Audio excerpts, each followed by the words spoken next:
In this video, I'll be sharing with you a requested tutorial from my group on how to cut this stylish ruched shoulder dress with flay.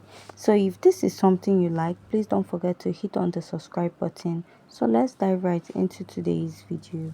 So for this pattern, to start cutting out, you have to get your full length and then subtract your underbust measurement from it. So let's say the dress I'm working with is 60 inches of length and my shoulder to underbust is 12 inches. So now you subtract your shoulder to underbust from the 60 inches. So what I'll have left is 48. So that 48, you use it for your the lower part of the flay. Now for this particular pattern, you notice that the sleeve was not joined and the only measurement you need at the upper part is just your shoulder to bust and under bust. After marking this, I'll go ahead to mark my shoulder. My shoulder measurement divided by 2. My shoulder is 14 divided by 2. I have 7 inches. And from here, I'm going to measure how long you want your sleeve to be or where you want it to stop.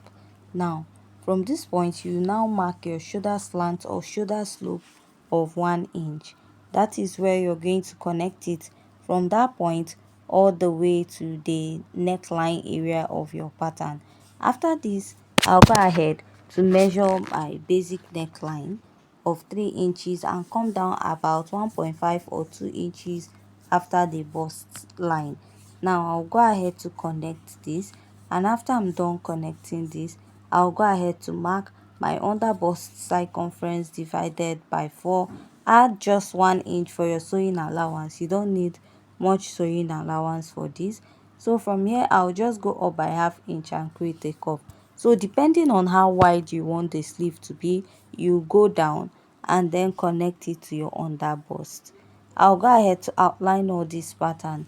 So after you're done outlining this, now to get the ruched side of your dress, you're going to use a slash and spread method to get that. And the slash and spread started towards the shoulder area of this dress. So I'll just go ahead and start slashing it from that point to the sleeve. So you can use your measurements or you can just slash it anyways. Then go ahead to label this and label your or outline your underbust. Now I'm going to go ahead to cut this out. So I'll be using the pattern for the front to cut out the back because the back and the front is almost similar. The only difference is that at the back, after the waistline, after your underbust, you should have a zipper. So I'll just cut this out, and after cutting it out, we're going to go ahead to cut out all these lines because we are going to use a slash and spread method, and you also want to get another sleeve for this dress, sorry, another pattern paper which you'll be placing underneath this pattern. Now after placing this, I'm going to trace out this side and then take a little measurement of what I have. That will serve as a guide to what I'll use and draw out or use as my starting line. So what I have is 1 inch, and I'll go ahead to take this all the way to the lower part, or sorry, to the other end of my pattern. I'll place a ruler and draw out a straight line. So I'll go ahead to slash out this pattern and I'll cut it out. After cutting it out, I'm going to be placing it back on this pattern. So now for this slash and spread, you can use any measurement of your choice depending on how full you want the ruched shoulder area to be. So I'm just using these 3 inches. Mind you, 3 inches is not a standard. Whatever that you feel is okay, or how ruched or gathered you want the sleeve the shoulder area to be, that is what you're going to use. So you can either use this 3 inches or more, or even if you don't want it to be much, you can use less than this. Remember, when you're placing this, you're going to place it on that line we marked out, that is that 1 inch, and then place your pattern this way. Now I'm going to go ahead to trace out what we have exactly on this pattern.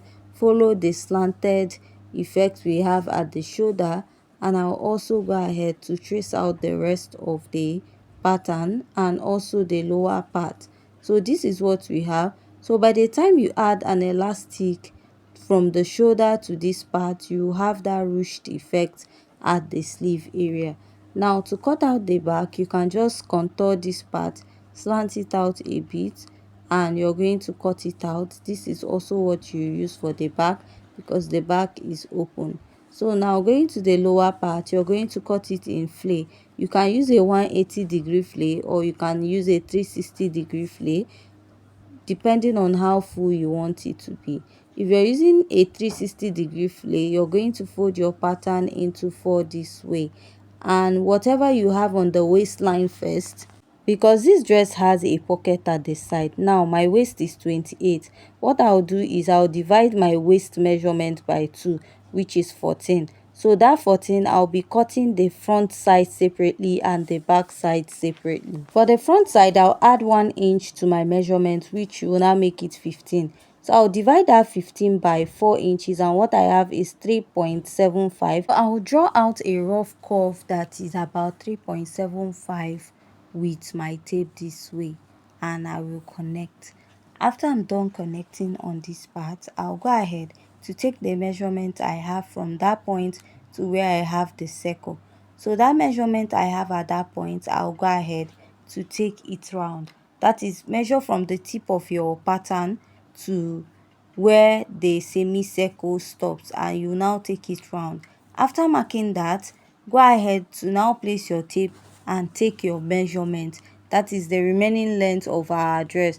Remember, just like I said, let's say our pattern is 60 inches. If you take out your underbust, which is 12, my underbust, which is 12, I have 48. So let's assume that this is 48 inches and you're going to place it and take it round.